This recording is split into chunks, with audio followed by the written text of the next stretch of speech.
এই ভিডিওটি থেকে বাচ্চারা দূরে থাকবেন। তো চলেন ভিডিওটি শুরু করা যাক। আফা যেভাবে ভাষণটা দিতেছে হগলের সামনে, আমি তো হুইনা অবাক। বলেন কি? আমি ঠিকই কইছি। আমি তো নিজেও ভাবতে পারছি না উনি কি বললেন। আরে আমি তো মনে করছি যে টেপা টিপি, তো এখন দেখি যে ভোটাভুটির কথা বলতেছে। যাই হোক, কানে কম শুনছিলাম। পাহাড়ি কলা, পাহাড়ি মেয়ে, পাহাড়ি তরকারি, পাহাড়ি সবজি সবকিছুই একদম ফরমালিন মুক্ত। তা আফা বলতেছি, পাহাড়িদের দুধে কি ভেজাল আছে নাকি? কি বলছিস তুই? না মানে নিশা কাকা, আমি বলতে চাইছি যে পাহাড়ি গরুর দুধে ভেজাল আছে নাকি।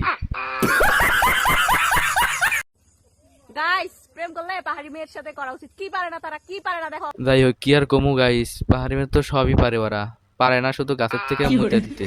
ও শিট, মানে তো আফা, আপনারা যদি এতই পারেন তাহলে গাছ থেকে মুতে দেখায়েন। পাহাড়ি মেয়েদের সাথে প্রেম করা ইটস সো ইজি, কিন্তু তাকে রেখে ছেকা দিয়ে চলে যাওয়া এটা কিন্তু খুবই টাফ। ঠিক আছে, পাহাড়ি মায়াদের সাথে প্রেম করা অনেক টাফ। যদি তাদেরকে ছাকা দিয়ে চইলা দাও ভাই, তাহলে বুঝতেইছো তোমার ওই দুইটা বিচ্ছি ওইভাবে কাটতে রেখে দিবে কিন্তু। হ্যাঁ।